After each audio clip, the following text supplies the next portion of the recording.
Shalom, sidang jemaat yang diberkati Tuhan Yesus. Dimanapun Bapak Ibu berada saat ini, senang kami kembali berjumpa setelah minggu lalu. Ada satu dan lain hal sehingga tayangan khotbah virtual kita yang seharusnya disampaikan belum dapat kami sampaikan. Tapi kami yakin dan percaya bahwa Tuhan tetap melindungi dan menyertai Bapak Ibu dimanapun berada. Pada hari ini senang kembali berjumpa dan saya akan mengajak kita untuk merenungkan firman Tuhan yang akan kita dengarkan dari Injil Lukas pasal yang ke-18 ayat yang ke-9 sampai dengan ayat yang ke-14. Namun sebelum itu saya mengajak kita untuk menyatukan hati dan kita berdoa. Mari kita berdoa. Segala pujian, syukur dan hormat kami persembahkan kepada Bapa di surga yang setia memelihara kehidupan kami. Sehingga pada hari ini kembali Tuhan izinkan kami untuk berjumpa dengan saudara-saudari kami, sekalipun Tuhan secara virtual adanya, lewat pesan yang disampaikan Tuhan pada saat ini dalam pelayanan hari Minggu tanggal 23 Agustus. Kami mohon Bapa menyertai kami, agar sekiranya apa yang kami dengarkan ini sungguh dapat menjadi kekuatan bagi setiap kami, nasihat yang menjaga diri kami agar tetap melangkah di dalam jalan dan kebenaran Tuhan. Terima kasih ya Bapa di surga, dan di dalam nama Tuhan Yesus Kristus kami memohon pertolongan-Mu di dalam perenungan firman Tuhan pada saat ini. Haleluya, amin. Saya mengajak kita untuk membaca bersama dalam Injil Lukas 18 ayat 9 sampai 14 yang diberikan judul perumpamaan tentang orang Farisi dan pemungut cukai. Demikian sabda Tuhan. Dan kepada beberapa orang yang menganggap dirinya benar dan memandang rendah semua orang lain, Yesus mengatakan perumpamaan ini. Ada dua orang pergi ke bait Allah untuk berdoa. Yang seorang adalah Farisi dan yang lain pemungut cukai. Orang Farisi itu berdiri dan berdoa dalam hatinya begini: Ya Allah, aku mengucap syukur kepadamu karena aku tidak sama seperti semua orang lain. Bukan perampok, bukan orang lalim, bukan pezina, dan bukan juga seperti pemungut cukai ini. Aku berpuasa 2 kali seminggu, aku memberikan 1/10 dari segala penghasilanku. Tetapi pemungut cukai itu berdiri jauh-jauh. Bahkan ia tidak berani menengadah ke langit, melainkan ia memukul diri dan berkata, Ya Allah, kasihanilah aku orang berdosa ini. Aku berkata kepadamu, orang ini pulang ke rumahnya sebagai orang yang dibenarkan Allah, dan orang lain itu tidak. Sebab barang siapa meninggikan diri, ia akan direndahkan. Dan barang siapa merendahkan diri, ia akan ditinggikan. Demikian jauh pembacaan firman Tuhan pada saat ini. Kiranya Tuhan menolong setiap kita agar kita tetap memeliharanya dalam kehidupan kita hari demi hari. Haleluya. Saudara-saudara yang dikasihi oleh Tuhan Yesus Kristus, pada saat ini saya akan mengajak kita untuk merenungkan firman Tuhan yang tadi kita dengarkan. Dan saya berikan judul hati yang berkenan kepada Allah melalui perikop yang kita baca tadi. Benar bahwa ketika kita datang menghadap Tuhan, kalau boleh jujur, tentu setiap kita memiliki motivasi, kita mempunyai tujuan, kita mempunyai kerinduan masing-masing. Namun apapun motivasi kita, setiap orang haruslah memahami bahwa seseorang boleh datang di hadapan Tuhan itu karena kasih karunia daripada Allah semata. Dan sesungguhnya kita tidak boleh merasa diri kita layak. Pada hari ini kita belajar dari dua tokoh yang diceritakan melalui perikop di Injil Lukas 18 ini, tentang bagaimana relasi dengan Tuhan itu adalah sesuatu yang sangat penting. Dan kita belajar dari dua tokoh yang diangkat oleh Tuhan Yesus ini, bagaimana seharusnya kita datang di hadapan Tuhan, sikap hati bagaimana yang dikenan oleh pada Bapa di surga. Mari kita melihat satu persatu tokoh ini. Keduanya sebenarnya adalah orang Yahudi. di mana sesungguhnya mereka sangat mengerti betul bahwa relasi dengan Tuhan adalah sesuatu yang sangat penting. Dan kalau kita boleh melihat bahwa di sini dalam pembacaan kita, orang Farisi memposisikan dirinya selaku orang yang benar. Dalam firman Tuhan dikatakan bahwa dia menunjukkan kepada Allah apa saja tindakan-tindakan yang sudah ia lakukan atau dia perbuat, dan mengambil kesimpulan bahwa dia adalah orang yang benar. Dalam hal ini dia memuji dirinya sendiri dengan mengatakan bahwa ia telah memberikan persepuluhan, ia berpuasa 2 kali seminggu, dan banyak hal-hal yang lain yang baik yang dia lakukan. Bapak Ibu dikasihi oleh Tuhan Yesus Kristus, firman Tuhan mengingatkan kepada kita di dalam Amsal 27 ayat yang pertama sampai dan kedua. Dikatakan bahwa janganlah engkau memuji diri karena hari esok, karena engkau tidak tahu apa yang akan terjadi. Biarlah orang lain memuji engkau dan bukan mulutmu, orang yang tidak kau kenal dengan bibirmu sendiri.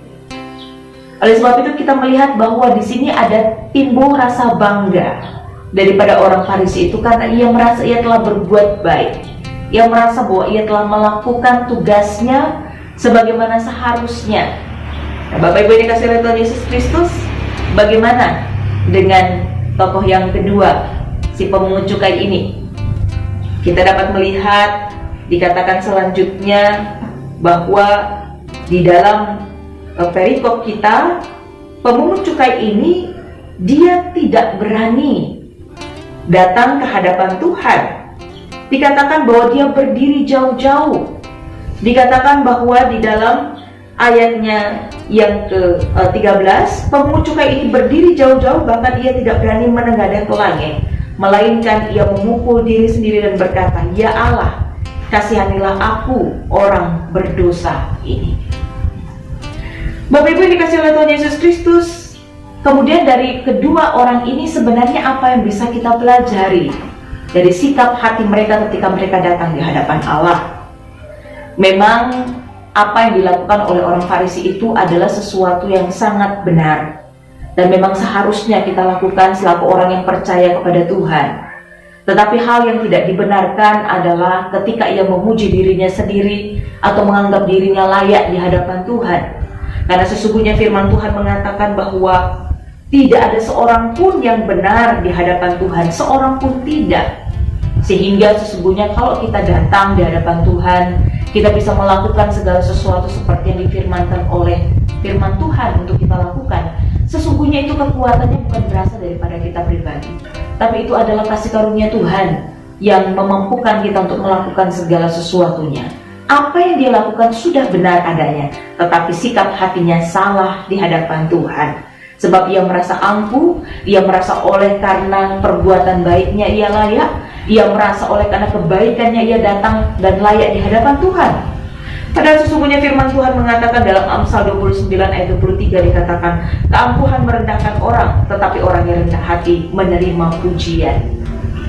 Bapak Ibu dikasihi oleh Tuhan Yesus Kristus, lalu bagaimana dengan pemungut cukai? Betul bahwa kemungkinan ketika ia menghadap kepada Tuhan, dia menyadari barangkali ada kesalahan yang dia lakukan. Mungkin dia menagih lebih dari seharusnya. Tapi yang di sini, mengapa pemungut cukai yang dibenarkan oleh Tuhan? Oleh karena sikap hatinya yang luar biasa. Bapak Ibu dikasihi oleh Tuhan Yesus Kristus, dikatakan bahwa ia menyadari bahwa ia adalah orang yang berdosa. Dengan tidak atau dengan berdiri jauh-jauh, tidak berani menengadah ke langit, adalah sebuah sikap yang menunjukkan bahwa dia menyadari siapa dirinya. Suatu sikap yang juga merupakan suatu sikap penyesalan, sebab ia menyesal di hadapan Tuhan akan apa yang ia perbuat. Bapak Ibu dikasihi oleh Tuhan Yesus Kristus, demikian Tuhan senang dengan sikap hati ini. Inilah yang disebut dengan orang-orang rendah hati. Tuhan senang ketika kita datang di hadapan Tuhan, kita menyadari bahwa bukan karena kekuatan kita, bukan karena kehebatan kita, tapi bila mana kita boleh datang di hadapan Tuhan, itu semua karena kasih karunia Tuhan. Kita menyadari bahwa kita orang yang berdosa. Dan selanjutnya, dari sikap sang pemungut cukai ini juga menunjukkan ada satu penyesalan, ada satu pertobatan. Demikian seharusnya ketika kita datang di hadapan Tuhan, bukan hanya sampai kepada satu penyesalan semata, tetapi orang yang mau datang ke hadapan Tuhan harus juga diikuti dengan satu sikap pertobatan, meninggalkan apa yang tidak benar, meninggalkan apa yang dibenci oleh Tuhan. Ia datang sungguh-sungguh merendahkan diri, menyesali dosa-dosanya, dan mau untuk bertobat, mau untuk meninggalkan jalannya yang salah dan kembali kepada jalan Tuhan. Bapak Ibu yang dikasihi oleh Tuhan Yesus Kristus, inilah yang dikenan oleh Tuhan. Hati yang seperti inilah yang dikenan oleh Tuhan. Bapak Ibu dikasihi oleh Tuhan Yesus Kristus, hal yang menarik dikatakan di sini adalah orang yang menganggap dirinya benar dan memandang rendah semua orang yang lain. Begitu bahayanya ketika kita menganggap diri kita benar dan kita memandang rendah orang lain. Saya teringat kepada anak daripada Saul, yaitu Mikal. Pada waktu Daud memuji Tuhan, dan Daud dengan begitu sukacitanya menari-nari di hadapan orang Israel, dan istrinya Mikal melihat ia dan merendahkan suaminya, maka Tuhan tidak main-main. Tuhan memberikan sesuatu kepada Mikal, yaitu Mikal sampai akhirnya ia tidak memiliki seorang keturunan oleh sebab ia merendahkan suaminya. Bapak Ibu dikasihi oleh Tuhan Yesus Kristus, tidak main-main kalau kita memandang rendah orang lain. Oleh sebab itu Tuhan tidak menginginkan hal itu terjadi dalam kehidupan kita. Selaku anak-anak Tuhan, baiklah kita memandang sesama kita berharga seperti Tuhan memandang. Kita menghormati setiap orang, kita menjunjung tinggi nilai-nilai kebaikan dan tidak menganggap diri kita benar ataupun menganggap diri kita layak. Bapak Ibu dikasihi oleh Tuhan Yesus Kristus, di minggu ini, Minggu Trinitatis yang ke-11 ini, kita diterangi dengan dasar firman Tuhan yang menjadi introitus kita di dalam 1 Petrus 5 ayat 5. Firman Tuhan berkata, Allah menentang orang yang congkak, tetapi mengasihani orang yang rendah hati. Kita belajar pada saat ini, boleh meniru teladan daripada orang Farisi dalam arti perbuatan salehnya, tetapi kita juga harus mengikuti teladan daripada orang pemungut cukai tadi, ya. Jangan tiru perbuatannya, tapi tiru sikap hatinya daripada pemungut cukai tadi, yakni dia memiliki hati yang rendah di hadapan Tuhan. Dia menyadari siapa dirinya. Dia datang dengan penuh penyesalan. Dia siap untuk bertobat di dalam seluruh kehidupannya. Kalau kita mau datang kepada Tuhan dengan sikap yang seperti itu, maka Tuhan akan menyambut kita. Dan firman Tuhan berkata bahwa siapa merendahkan diri di hadapan Allah, dia akan ditinggikan. Tetapi orang congkak akan direndahkan oleh Tuhan. Oleh sebab itu mari sepanjang minggu ini jaga hati kita.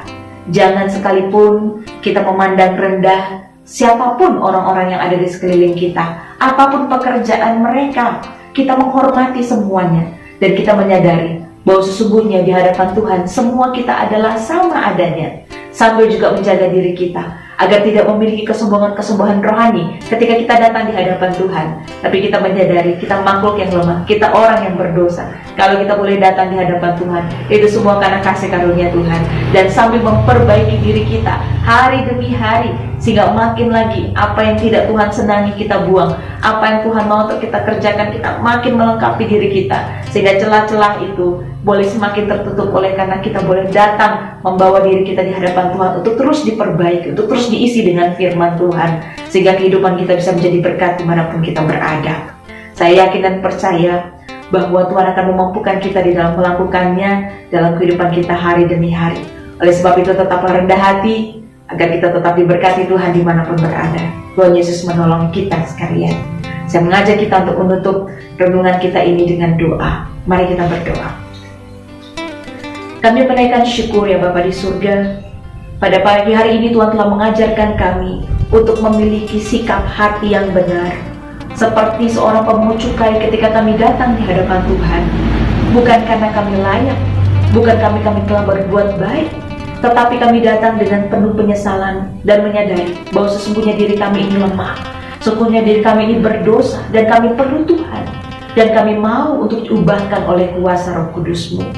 Kami berdoa Tuhan pada saat ini, dimanapun Tuhan anak-anak-Mu berada, siapapun yang menyaksikan Tuhan tayangan khotbah virtual ini, kiranya Tuhan menjamah hati mereka Tuhan kiranya boleh menolong setiap mereka untuk dapat melakukan firman ini dengan setia, hidup penuh dengan kasih, hidup penuh dengan hormat kepada sesama mereka, dan tidak memandang rendah orang lain. Dan karena mereka berjalan dalam kebenaran Tuhan, karena mereka berjalan di dalam Tuhan, apa yang Kau firmankan untuk mereka kerjakan, maka kami percaya apapun yang mereka lakukan, Tuhan berkati di dalam nama Tuhan Yesus Kristus. Yang tidak punya pekerjaan, Tuhan bukakan sehingga mereka memiliki pekerjaan. Yang saat ini sedang dalam keadaan sedih, Tuhan berikan penghiburan. Yang sakit, Tuhan karuniakan kesembuhan. Yang juga di dalam berbagai-bagai pergumulan, Tuhan kuatkan, dan kiranya Tuhan berikan pengharapan. Terima kasih ya Bapa di surga, dan biarlah Tuhan menjamah setiap yang menanyakan Tuhan, setiap orang yang menyaksikannya Tuhan, khotbah pada saat ini dimanapun mereka berada, dan kiranya kasih Kristus melingkupi mereka mulai dari sekarang sampai selamanya.